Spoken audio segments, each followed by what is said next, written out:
कृष्ण उल्टी बात कह रहे हैं। वे कहते हैं जो पुरुष जो मिल जाए उसमें संतुष्ट हो तो फिर उसे कर्मबंध नहीं बांधते। इन दोनों की प्रक्रियाओं को समझ लेना चाहिए। जैसा हमारी स्थिति है उसमें जो मिलता है वही असंतोष लाता है। रहस्य क्या है? कारण क्या है? मैं एक घर में मेहमान था, बहुत चिंतित थे गृहपति। रात नींद खो गई थी। मैंने उनकी पत्नी को पूछा बात क्या है। उनकी पत्नी ने कहा आप ना ही पूछें, पूछेंगे तो आप हंसेंगे, मजाक उड़ाएंगे। उनका फिर भी उसने कहा ऐसा है कि इस साल मेरे पति को 5 लाख का लाभ हो गया है, इससे बड़े चिंतित है। मैंने कहा इसमें चिंतित होने की क्या बात है? तो उसने कहा आप उनसे पूछना, वो आपको बताएंगे कि 5 लाख की हानि हो गई। मैंने कहा तुम पहेलियां बूझती हो, तुम कहते हो 5 लाख का लाभ हुआ, उनसे पूछूंगा तो वो बताएंगे 5 लाख की हानि हुई। उसने कहा ऐसा ही हुआ है, लाभ 5 लाख का हुआ है, लेकिन उनको पहले ख्याल था 10 लाख का होगा, इसलिए 5 लाख की हानि हो गई। वो बहुत परेशान। सच्ची रात मैंने उनसे पूछा कुछ तकलीफ है, चिंतित दिखाई पड़ते। उन्होंने कहा तकलीफ कुछ नहीं, बहुत, इस साल 5 लाख की हानि हो गई। मैंने कहा लेकिन आपकी पत्नी कहती 5 लाख का लाभ हुआ। उसने कहा वो कुछ भी नहीं, 10 लाख बिल्कुल पक्के थे।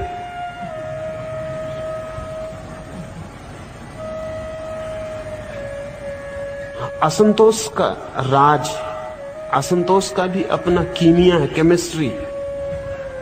वो केमिस्ट्री ये है, जितना बड़ा असंतोष पाना हो उतनी बड़ी अपेक्षा चाहिए। छोटी अपेक्षा से बड़ा असंतोष नहीं पाया जा सकता। अगर असंतोष कमाना हो तो बड़ी अपेक्षाओं के आकाश फैलाने चाहिए। जितनी बड़ी अपेक्षा उतना बड़ा असंतोष।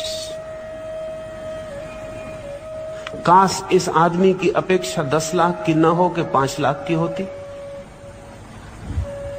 तो हानि बिल्कुल ना होती।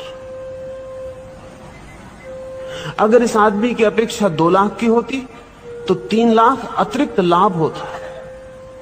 अगर इस आदमी की कोई भी अपेक्षा ना होती तो 5 लाख का शुद्ध लाभ था, हानि का कोई प्रश्न ना था। अगर इसकी अपेक्षा बिल्कुल ना होती तो 5 नए पैसे के लिए भी ये परमात्मा को धन्यवाद दे पाता। अपेक्षा 10 लाख की थी, 5 लाख के लिए भी धन्यवाद नहीं दे पा रहा है। 5 लाख जो नहीं मिले उनके लिए क्रोधित है। अपेक्षा जितनी बड़ी उतना बड़ा असंतोष, अपेक्षा जितनी छोटी उतना कम असंतोष। अपेक्षा शून्य, असंतोष बिल्कुल नहीं, ऐसा गणित है।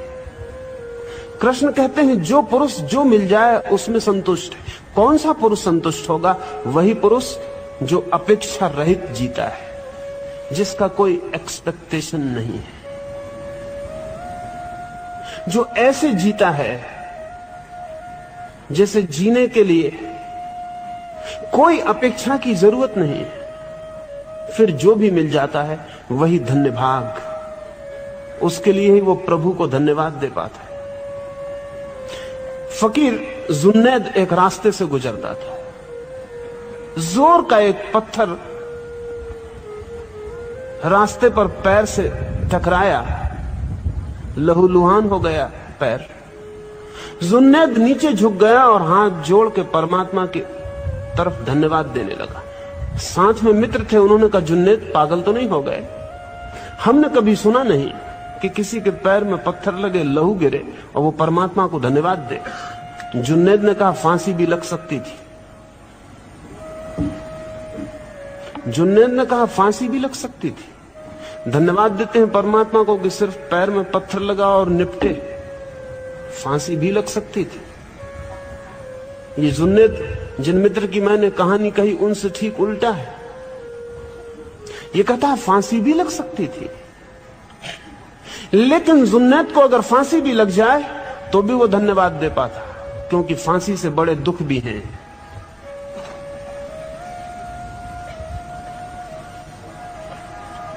धन्यवाद का जो भाव है वो उसी व्यक्ति में हो सकता है जिसकी अपेक्षा कोई भी नहीं। जब अपेक्षा कोई भी नहीं तो जो भी मिल जाता है, जो भी, उसमें भी वरदान खोजा जा सकता है। और जब अपेक्षा बहुत होती तो जो भी मिल जाता है उसमें ही अभिशाप का आविष्कार हो जाता है, उसी में अभिशाप खोज लिया जाता है। खोज हम पर निर्भर है।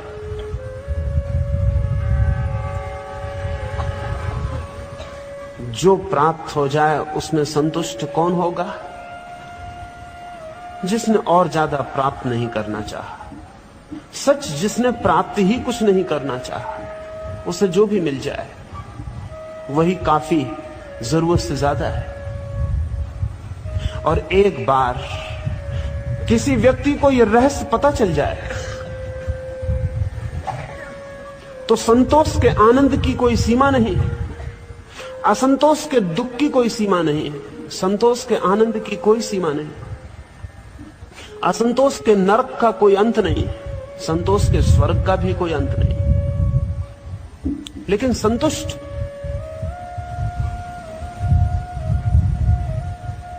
सुकरात सुबह बैठा है अपने घर के द्वार पर।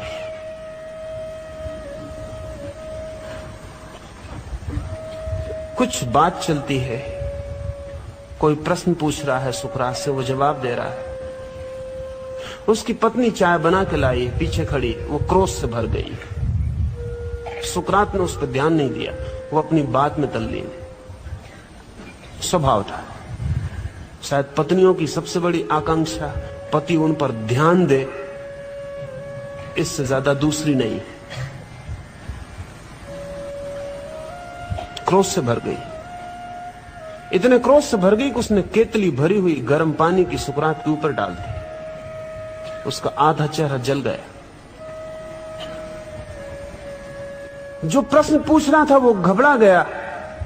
उसने सुकरात से कहा कि ये क्या हो गया? सुकरात ने कहा कुछ भी नहीं हुआ, आधा चेहरा बच गया है। प्रभु को धन्यवाद, पूरा चेहरा भी जल सकता था। सुकरात हंस रहा है आधे जले चेहरे में, क्योंकि उसे उसकी दृष्टि जले हुए चेहरे पर नहीं, उसकी दृष्टि बचे हुए चेहरे पर। पैर में जरा सा कांटा गड़ जाए हमें तो ऐसा लगता है सारी दुनिया व्यर्थ हुई, कोई परमात्मा नहीं है, सब बेकार है, अन्याय चल रहा है सारे जगत में। मेरे पैर में वो कांटा। शरीर के हजार हजार सुखों के लिए कभी परमात्मा को धन्यवाद न दिया, एक छोटे से कांटे के लिए शिकायत भारी। मैंने सुना है एक फकीर बहुत दिनों तक एक बादशाह के साथ था। अब बादशाह का बड़ा प्रेम उस फकीर पे हो गया, इतना प्रेम हो गया कि बादशाह सोता भी रात तो फकीर को अपने कमरे में ही सुलाता। दोनों सदा साथ होते। शिकार पर गए थे, भटक गए मार्ग, दिन भर के भूखे प्यासे एक वृक्ष के नीचे पहुंचे, लेकिन एक ही फल वृक्ष में लगा था। बादशाह ने अपने घोड़े पर से हाथ बढ़ा के फल तोड़ा, लेकिन जैसी उसकी आदत थी पहले फकीर को खिलाता था कुछ भी प्रेम से। फल की उसने फांके काटी, 6 टुकड़े किए, एक फकीर को दिया। फकीर ने खाया और उसने कहा कि बहुत स्वादिष्ट, अद्भुत, ऐसा फल कभी खाया नहीं, एक फांक और दे दे। दूसरी फांक भी फकीर खा गया। कहा बहुत अद्भुत, सम्राट से कहा एक फांक और दे दे। सम्राट को थोड़ी जाति तो मालूम पड़ी, फल था एक, भूखे थे दोनों, लेकिन तीसरी फांक भी दे दी। फकीर ने कहा बहुत खूब, एक फांक और। सम्राट को जरा कठिन मालूम पड़ा, लेकिन फिर भी एक फांक और दे दी। फिर आखिर तो एक ही फांक बची। फकीर ने कहा बस एक और। सम्राट ने कहा जाति कर रहे हो, मैं भी भूखा हूं। फकीर ने हाथ से फांक छीन ली। सम्राट ने कहा रुक जाओ, फांक वापस लौटा दो। ये सीमा के बाहर हो गया। मेरा तुम पर प्रेम है, इसका क्या मतलब? तुम्हारा मुझ पर जरा भी प्रेम नहीं। सम्राट ने हाथ से फांक वापस छीन ली, मुंह में रखी, कड़वी जहर थी, थूक थी। कहा पागल तो नहीं हो, तुम 5 फांके खा क्यों गए? और शिकायत क्यों ना की? उस फकीर ने कहा कि जिन हाथों से बहुत मीठे फल खाने को मिले उनकी एक छोटे से कड़वे फल की शिकायत, और इसलिए सब फांके लेता गया कि कहीं पता न चल जाए, अन्यथा शिकायत पहुंच ही गई। जिन हाथों से इतने मीठे फल खाने को मिले उस हाथ से एक छोटी सी कड़वी फांक की शिकायत, ऐसा व्यक्ति संतुष्ट हो सकता है? संतोष का भी अपनी केमिस्ट्री है, अपना कीमिया है, अपना गणित है। जो है उसे ठीक से देखें तो संतोष के लिए बहुत है। जो नहीं है उसके प्रति आंखों को दौड़ाते रहें तो जो है वो कभी दिखाई नहीं पड़ता, और जो नहीं है उसके सपने मन को घेर देते हैं और असंतोष को पैदा कर जाते हैं। सत्य संतोष के लिए काफी है, असंतोष के लिए सपने चाहिए। यथार्थ संतोष के लिए काफी है, असंतोष के लिए कल्पना चाहिए। सारे जगत में लोग कल्पना के कारण असंतुष्ट हैं, यथार्थ के कारण नहीं। यथार्थ पर्याप्त संतोष दे सकता है, लेकिन कल्पना सीमा के बाहर पीड़ा देती। जब कृष्ण कहते हैं कि जो मिल जाए उसमें जो संतुष्ट है, जो मिल जाए, जो प्राप्त हो जाए उसमें जो राजी है, आभार से भरा, अनुग्रहित और द्वंद्व के पार। दूसरी बात वो कहते हैं द्वंद्व के पार, द्वंद्वातीत, बियॉन्ड द डुअलिटी, दो के बाहर। संतुष्ट हो जाना भी बहुत कठिन है, फिर भी उतना कठिन नहीं जितना द्वंद्व के बाहर हो जाना। द्वंद्व क्या है? सारा जीवन ही द्वंद्व है हमारा, हम दो में ही जीते हैं। प्रेम करते हैं किसी को, लेकिन जिसे प्रेम करते हैं उसे ही घृणा भी करते हैं। कहेंगे कैसी बात कहता हूं मैं, लेकिन सारी मनुष्य जाति का अनुभव यह है, और अब तो मनसशास्त्री इस अनुभव को बहुत प्रगाढ़ रूप से स्वीकार कर लिए कि जिसे हम प्रेम करते हैं उसे ही घृणा करते हैं। द्वंद्व है हमारा मन, जिसे हम चाहते हैं उसे ही हम नहीं भी चाहते, जिससे हम आकर्षित होते हैं उसी से हम विकर्षित भी होते हैं, जिससे हम मित्रता बनाते हैं उससे हम शत्रुता भी पालते हैं। ये दोनों हम एक साथ करते हैं।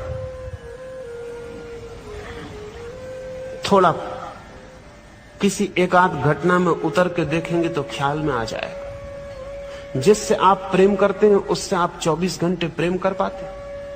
नहीं कर पाते। घंटे भर प्रेम करते हैं तो घंटे भर घृणा करते हैं, सुबह प्रेम करते हैं तो सांझ घृणा करते हैं, सांझ लड़ते हैं तो सुबह फिर दोस्ती कायम करते हैं। पूरे समय घृणा और प्रेम की धूप छांव की तरह खेल चलता है।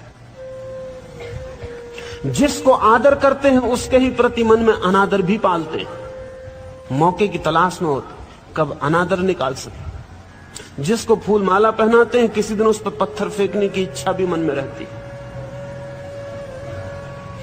वो इच्छा दबी हुई प्रतीक्षा करती, फिर किसी दिन बहाना खोज के वो इच्छा बाहर आती, पत्थर भी फेंक लेती। हमारा मन प्रतिपल दोहरा है, डबल बाइंड। इसलिए जो बुद्धिमान है, जैसे कि चाणक्य ने, जो कि चालाकों में अधिकतम बुद्धिमान आदमियों में एक, चाणक्य ने कहा है, राजाओं को सलाह दी है कि अपने मित्र को भी वो बात मत बताना जो तुम शत्रु को नहीं बताना चाहते हो। क्यों? क्योंकि चाणक्य ने कहा भरोसा कुछ भी नहीं, जो आज मित्र है वो कल शत्रु हो सकता है।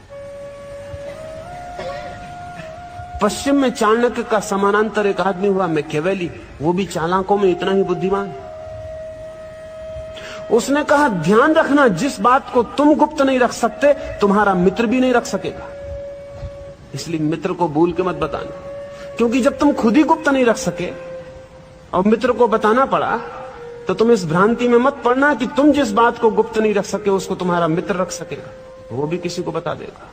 और फिर जो आज मित्र है वो कल शत्रु हो सकता है। मैकियावेली ने एक बात और कही, उसने ये कही कि शत्रु के प्रति भी इस तरह की बातें मत कहना जिन्हें कि कल लौटाना मुश्किल हो जाए, क्योंकि जो आज शत्रु है वो कल मित्र हो सकता है। फिर कठिन होगा, फिर लौटाना मुश्किल होगा। असल में शत्रु और मित्र दो चीजें नहीं है, एक ही साथ घटित होती हैं। आप किसी आदमी को बिना मित्र बनाए शत्रु बना सकते हैं? बहुत मुश्किल है, अब तक तो नहीं हो सका पृथ्वी पर ये। बिना मित्र बनाए किसी को शत्रु बनाया जा सकता है? असंभव है। शत्रु बनाने के लिए भी मित्र की सीढ़ी से गुजरना ही पड़ता है। शत्रु बनाने के लिए पहले मित्र ही बनाना पड़ता है। ऐसा भी समझ सकते हैं कि जिसको मित्र बनाया अब उसके शत्रु बनने की संभावना घनीभूत हो गई। जब कृष्ण कहते हैं द्वंद्वातीत, मन तो जीता है द्वंद्व में, सदा द्वंद्व में। मन तो जीता है सदा विकल्प में, सदा ही दो विकल्प खड़े रहते हैं। जो आप करते हैं उसका खिलाफ भी आपका मन पूरे वक्त भीतर कहता रहता है। एक पैर भी आप उठाते हैं तो मन का दूसरा हिस्सा कहता है मत उठाओ। मन कभी भी 100% 100% नहीं होता। एक हिस्सा निरंतर ही विरोध करता रहता है। जिस आदमी का मन ऐसी हालत से भरा है वो आदमी द्वंद्व में घिरा है, वो सदा ही द्वंद्व में घिरा रहेगा। ये द्वंद्व अगर बहुत तीव्र हो जाए तो वो आदमी दो खंडों में टूट जाएगा, जिसको मनोवैज्ञानिक सिजोफ्रेनिया कहते हैं। वो आदमी दो खंडों में टूट जाएगा, वो एक ही आदमी दो आदमियों की तरह हो जाएगा। लेकिन हम इतने ज्यादा नहीं टूटते, हमारा टूट तरल होती, लिक्विड होती।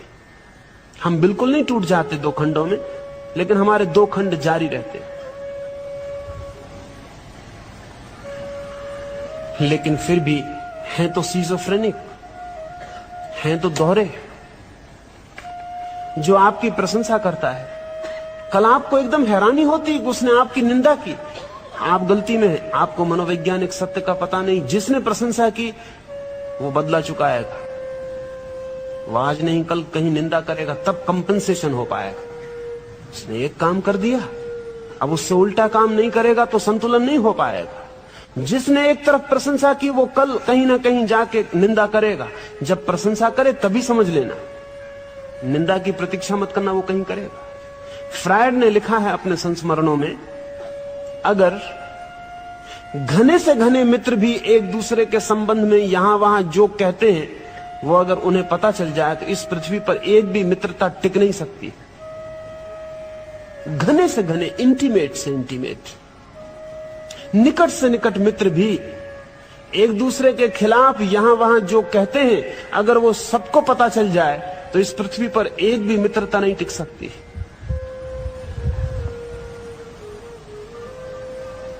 कारण है उसका, मन सदा ही परिपूर्ति खोजता है। उसका दूसरा हिस्सा भी है, वो मांग करता है कि मुझे भी पूरा करो। स्कूल में शिक्षक पढ़ाता है बच्चों को, कैसे डरे हुए बैठे रहते हैं बच्चे, सिर नहीं हिलाते, श्वास लेते नहीं मालूम पड़ता। और शिक्षक ने पीठ फेरी ब्लैक बोर्ड पर लिखने को कि देखे उनके चेहरे बदल गए।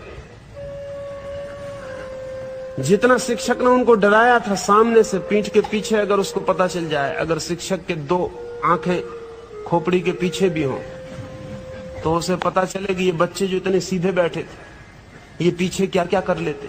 वो कंपनसेशन कर रहे हैं, कुछ और नहीं कर रहे। वो इतना ही कर रहे हैं कि इतनी देर तक जो आदर मांगा उसका बदला चुका देते, फिर वो हल्के हो जाते। न चुका पाए तो बहुत कठिनाई है। इसलिए बहुत होशियार लोगों ने ही तख्ता उल्टा रखा हुआ है, शिक्षक को बीच बीच में घूमना पड़े, नहीं तो ये बच्चे मुश्किल में पड़ जाएंगे। अगर 5-6 घंटे इनको इकट्ठा ही दबाव करना पड़े एक हिस्से का तो ज्यादा खतरनाक है। इनका बीच बीच में निकास होता रहता, कैथारसिस होती रहती। शिक्षक जब भी मुड़ता है तख्ते पे लिखने को, तब वो मूवी बना लेते हैं, टोपियां भी उछाल देते हैं, एक दूसरे की तरफ इशारा भी कर देते हैं, तब तक हल्का हो जाता है। शिक्षक लौटा तब तक वो फिर राजी हो जाते हैं आदर देने पर। ऐसी हम सबकी चित्त की दशा है, डबल बाइंड। ये जो द्वंद्व है ये बहुत ऊपर भी है, बहुत गहरे भी है, सतह पर भी है, गहराइयों में भी है। गहराइयों में भी सतह द्वैत चलता रहता है। दिन में आदमी ने उपवास किया है, रात भोजन के सपने देखेगा, कंपनसेशन। दिन में आदमी भला है, ईमानदार, रात सपने में चोरी कर दे, वो चोर वाला हिस्सा भी भीतर है। ईमानदार के साथ बेईमान भी भीतर है। वो बेईमान क्या करेगा? अगर आपने दिन भर उसे बेईमानी न करने दी तो रात बेईमानी करके अपनी तृप्ति कर लेगा। मैंने सुना है एक नाथ तीर्थ यात्रा को गए तो गांव के लोगों ने कहा कि हम भी चले। बहुत लोग साथ हो लिए। गांव में एक चोर भी था। उस चोर ने भी एक नाथ को कहा मैं भी चलूं। एक नाथ ने कहा भाई तू जाहिर आदमी। फिर बहुत यात्री साथ होंगे, कोई गड़बड़ हो, परेशानी हो तो तू एक कसम खा ले कि चोरी नहीं करेगा, तो हम साथ ले लें। तो उस आदमी ने कहा कसम खा लेता हूं कि चोरी नहीं करूंगा। कसम खा ली तो एक नाथ ने साथ ले लिया। एक दो रात तो ठीक बीती, लेकिन तीसरी चौथी रात से मुश्किल शुरू हो गई। पर मुश्किल बड़ी अजीब थी। अजीब यह थी, चीज किसी की चोरी नहीं जाती थी, लेकिन एक की बिस्तर की चीज दूसरे के बिस्तर में चली जाती थी। एक की पेटी की चीज दूसरे की पेटी में चली जाती थी। मिल जाती सब चीजें सुबह, लेकिन बड़ी हैरानी होती कि रात कौन मेहनत लेता है और किस लिए मेहनत लेता। एक नाथ को ख्याल आया कि वो चोर तो कुछ नहीं कर रहा। रात जागते रहे, देखा कोई 12 बजे रात वो उठा, इस बिस्तर की चीज दूसरे बिस्तर में कर दी, उस पेटी की इसमें कर दी, किसी का तकिया खींच के किसी के नीचे रखाया। एक नाथ ने कहा तू ये क्या करता है? उस चोर ने कहा मैंने कसम चोरी न करने की खाई थी, लेकिन कम से कम अदल बदल तो करने दे। क्योंकि दिन भर किसी तरह अपने को रोक लेता हूं, लेकिन रात बहुत मुश्किल हो जाती। फिर उस चोर ने कहा फिर लौट के मुझे अपना धंधा भी तो करना है। अगर अभ्यास बिल्कुल टूट गया तो आप ही कहिए क्या हालत होगी। ऐसे अभ्यास भी रहेगा, फिर मैं किसी का नुकसान भी नहीं कर रहा हूं। सुबह सब चीजें मिल जाती, अक्सर तो मैं ही बता देता हूं कि जरा उसके बिस्तर में देख लो। हम भी अपनी रात में यही कर रहे हैं। दिन में जो जो चूक गया, रात कंपनसेशन कर रहे हैं। अगर भले आदमियों के सपने देखे जाएं तो बड़ी हैरानी होती। अगर बुरे आदमियों के सपने देखे जाएं तो भी बड़ी हैरानी होती। भले आदमियों के सपने अनिवार्यतया बुरे आदमी जैसे होते, और बुरे आदमी के सपने अनिवार्यतया भले आदमी जैसे होते। डबल बाइंड है माइंड। अच्छे आदमी बुरे सपने देखते हैं, बुरे आदमी अच्छे सपने देखते हैं। चोर और बेईमान सपने में साधु सन्यासी होने की बातें सोचते हैं। साधु और सन्यासी सपने में चोर और बेईमान हो जाते हैं। वो दूसरा हिस्सा है मन का, वो भीतर प्रतीक्षा करता है। वो प्रतीक्षा करता है कि कब, अगर कहीं मौका नहीं मिला तो सपने में मौका खोज लेता है।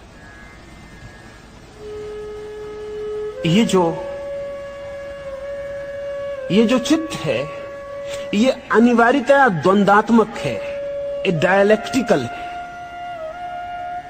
मन के काम करने का ढंग द्वंदात्मक है। इसलिए अगर कोई विश्वासी आदमी है, आस्थावान, श्रद्धालु, तो बहुत हैरानी होगी। अगर विश्वासी आदमी है तो उसके भीतर गहरे में संदेह छिपा रहेगा।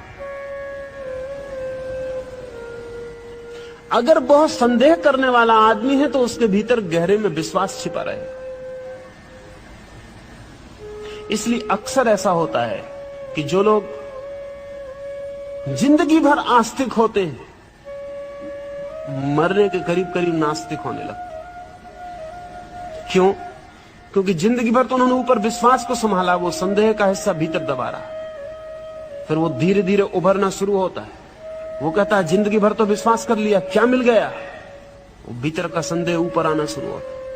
अक्सर ऐसा होता है कि जिंदगी भर के अविश्वासी मरते समय विश्वासी हो जाते। भीतर का विश्वास का पहलू ऊपर उभर आता। मन द्वंदात्मक है, दोहरा है। मन का काम ठीक वैसा ही है जैसा इस जगत में सारी चीजें द्वंदात्मक हैं, पोलर।